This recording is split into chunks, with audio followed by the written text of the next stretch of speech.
Good morning everyone, thanks very much for tuning in for another video. Today I am going in search of a plane wreck. I'm going to the magnificent Brisbane, or Brisbane to my UK and American followers. Yeah, Brisbane, there is a really nice national park there. It's called the Jelbuilder National Park. There is a plane wreck tucked away there.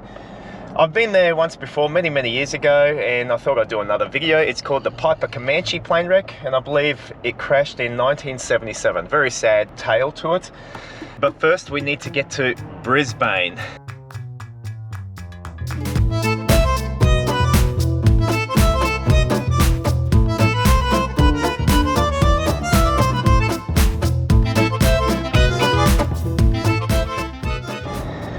Okay, we've now gone through Brisbane City, through the hectic hustle and bustle. We're coming up to basically a car park here where you can stop if you like. This is the Inaugural Reservoir Dam.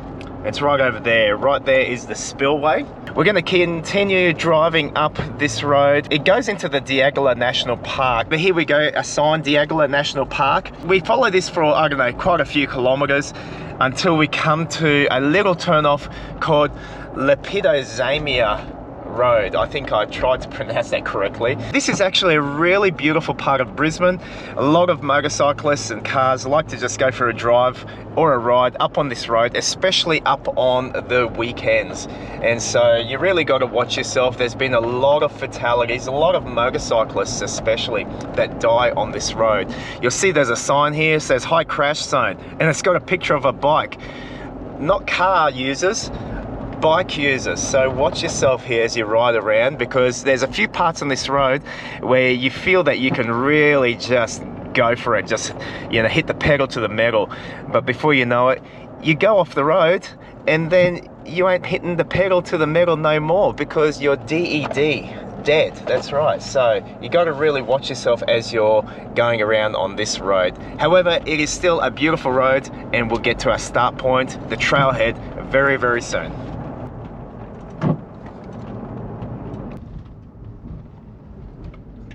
We're just driving through a popular little spot on this road, and it's called Mount Nebo Village. It's very windy.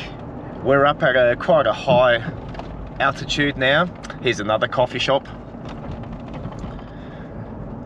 Jim Jones. Just don't drink the cordial. Mount Glorious. So we just keep on driving down this road. Just keep following the signs.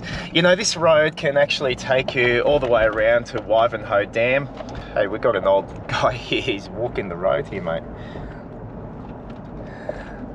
Good on you. It's a very hilly part, but he's very close to Mount Nebo Village here. This is a really windy road. By the way, this is a high crash site. This particular one, multiple deaths have occurred right here, just over this edge. Yeah. Oh, the goat track closed to downhill traffic. Has anyone done the goat hill track? That's down here. I think I once drove the car a little bit once down. I was with the family, but we were in a non-forward drive car and kind of turned back around, kind of got a little bit too goat track here. She was a bit rough and gnarly. Has anyone done it? Let me know in the comments. Now on Mount Glorious Road here, there's a turn off to my right that goes down to Samford. We're going to continue going straight. There's another sign just up here, Mount Glorious, 2 more Ks, Fernvale and Somerset Dam.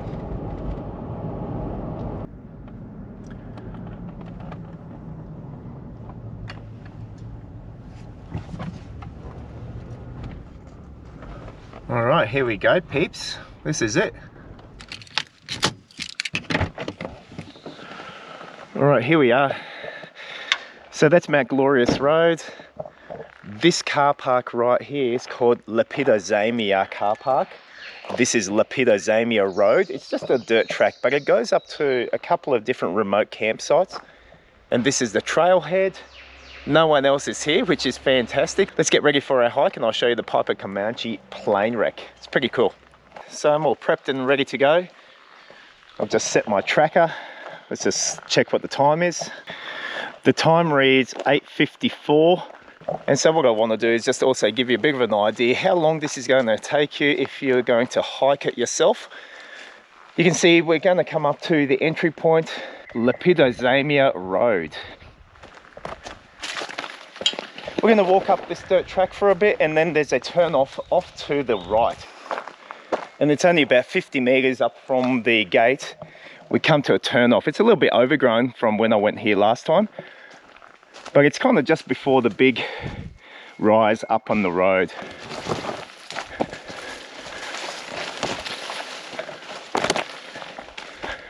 Okay, I don't remember this sign being here a couple of years back.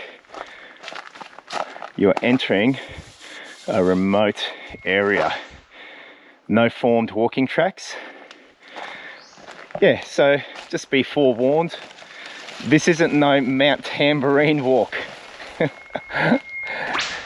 This isn't no walk up at Daisy Hill Forest. And we're listening to the whip birds. Yeah, that's really, really nice. There's a lot of strangler figs all over the place. There's so many palm trees just all over the shop. It's pretty significant, you know, to find a crash site and you actually see the fuselage left of a plane wreck.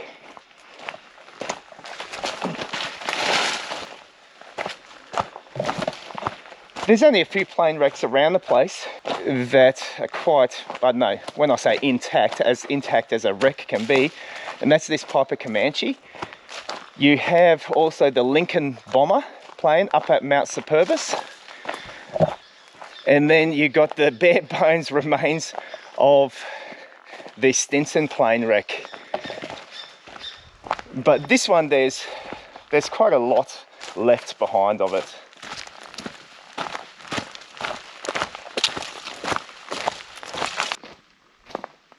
Hey, here's another sign. I really don't remember this last time, but check it out. It says the Piper Comanche route.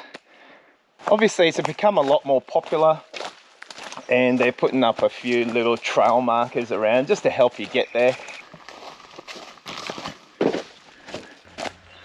There's a big log that's been chopped so we can pass through it. Yeah, look, the trail, this is June 2024 and the trail is fine. I mean, a couple of parts are overgrown. When you're first in the morning to go through this way, you're going to go through a few spider webs, even in winter, as I am.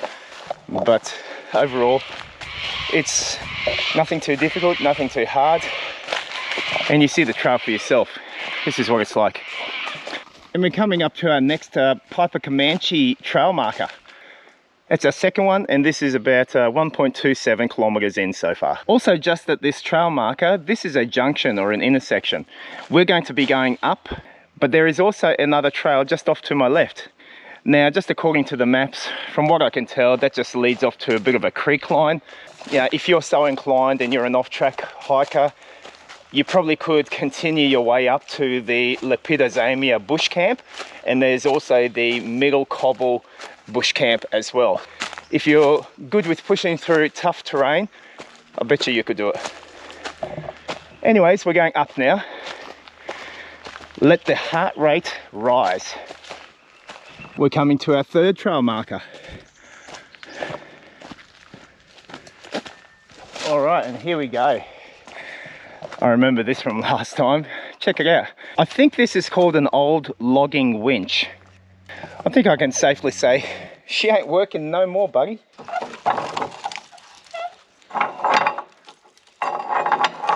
I'm sure they did some form of logging here back in the year. That's pretty cool to sort of see, and that's a little bit of a marker for you to know that you are on the right track. You really can't get lost on this trail. That's our fourth trail marker. So very well marked out. There was a section back there, I didn't film it, but there was a bit of trees that had fallen over the pathway. So you just kind of scramble over that. And look, already there's another marker. Jeez. There's so many trail markers, it's not funny. But now, here we come to a bit of a distinct turn. And there's another marker right there. So the point of all of this is, it's leading you right to the plane wreck. They were never here when I did this last. and we were kind of sniffing our way to the plane wreck, and we found it. I might link that video in the description if you're keen on seeing it, keen on seeing the change. Maybe there's not much change except for the trail markers, really. I'm hearing. Did you hear that? I thought it was a child crying. Listen.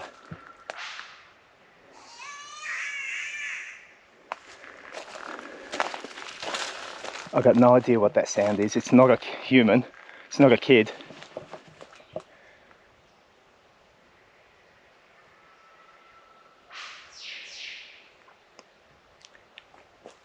It's got to be some kind of bird because it's moved on down.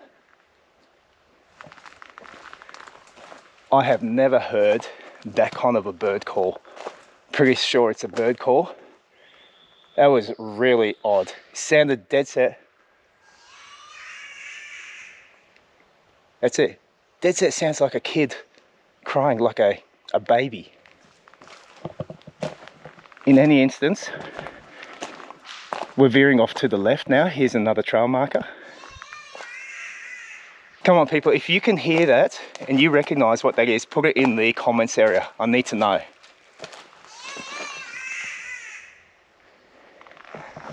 It's coming from up there. Come on, one more time.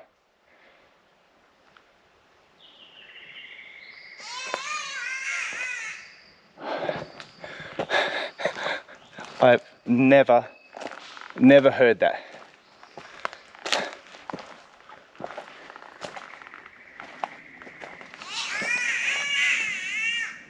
It's dead set a baby crying up in the tree.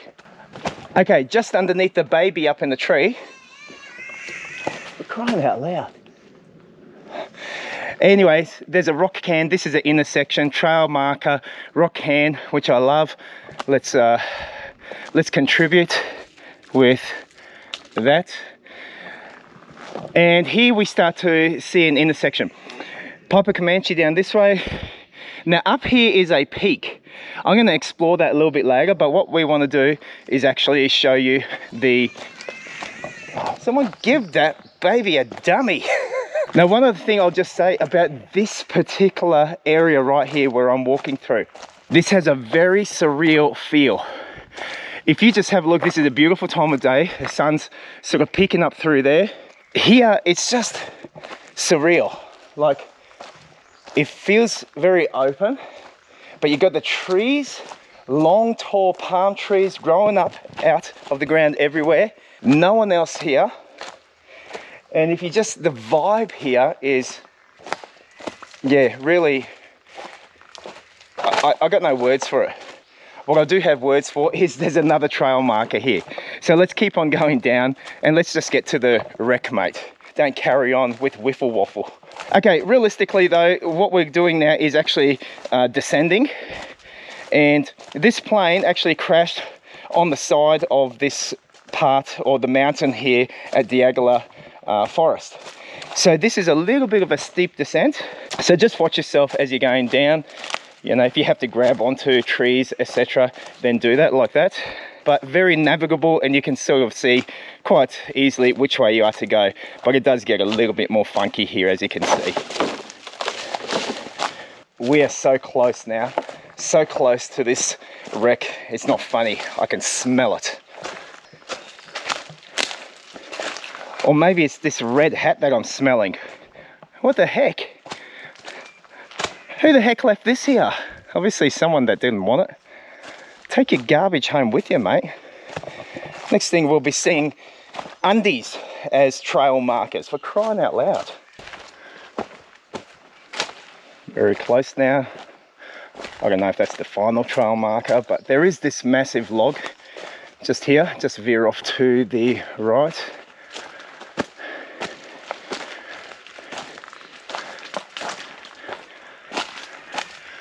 Geez, how many signs do you need, mate? So over here we'll be crawling on through. Oh, this is pretty cool. I remember this.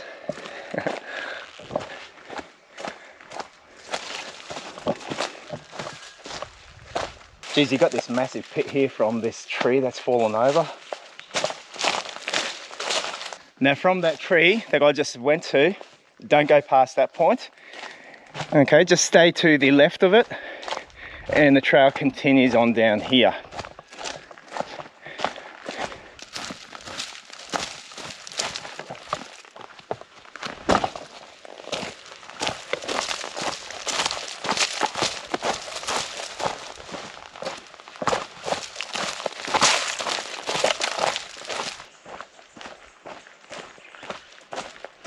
All right, here we go. This is it. This is the site of the plane wreck. Here we go.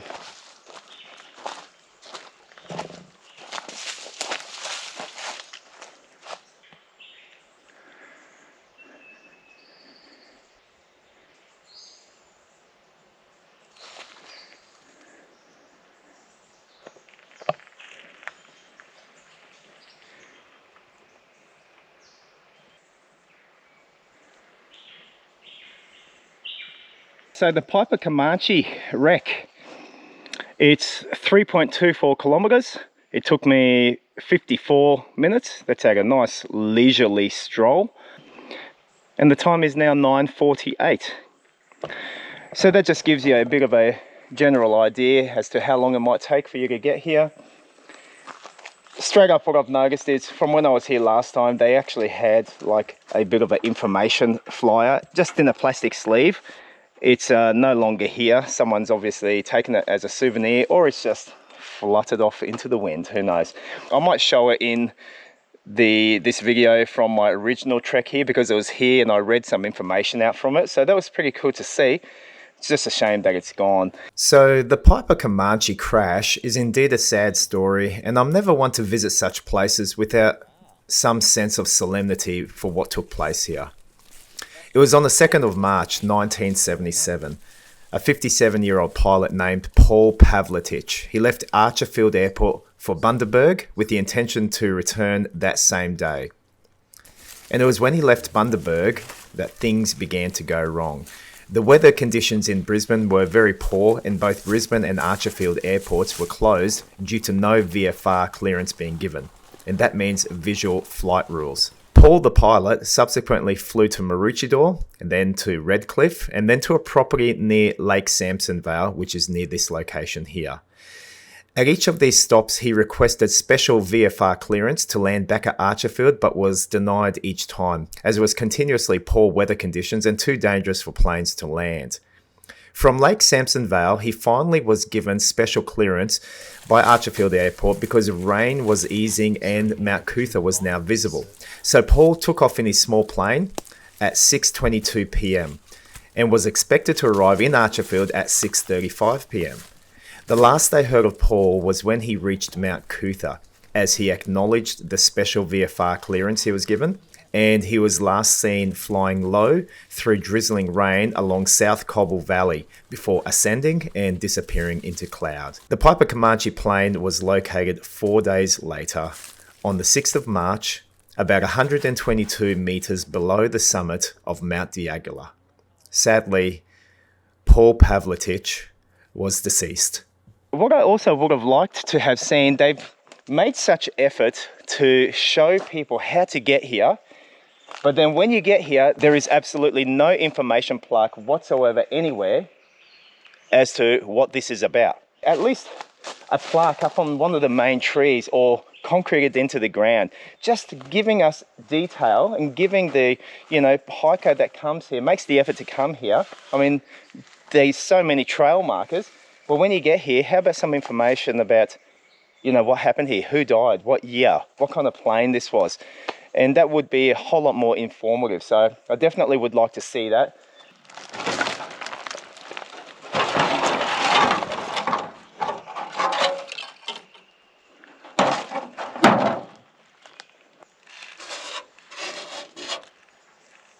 As you can see, people come and scratch all sorts of, marks and names and years here. Harry. Hope you didn't do this, Harry. People do all sorts of stupid things. 2023.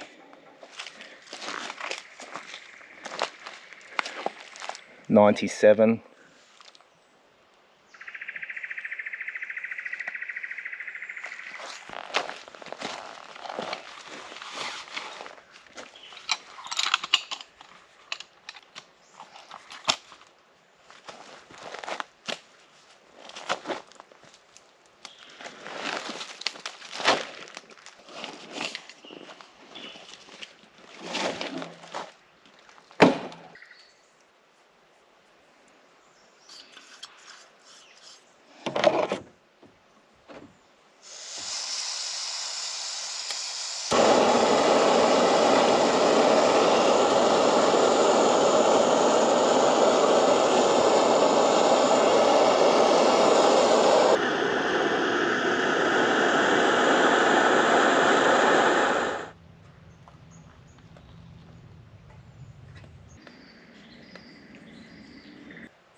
Alright, so I hope you've enjoyed my little trek here to the Piper Comanche. What I might do from here, up to you if you want to continue watching the video. Here we are, this is Gaia GPS. This is my favorite hiking app, by the way. What we're going to do here is just do a bit of a circuit. I haven't done this before, but one person has, and there's a bit of a trail that they've followed. I think this will be a lot of off-track stuff. We're pretty much from here going to be going from this plane wreck and veering off to my left down there.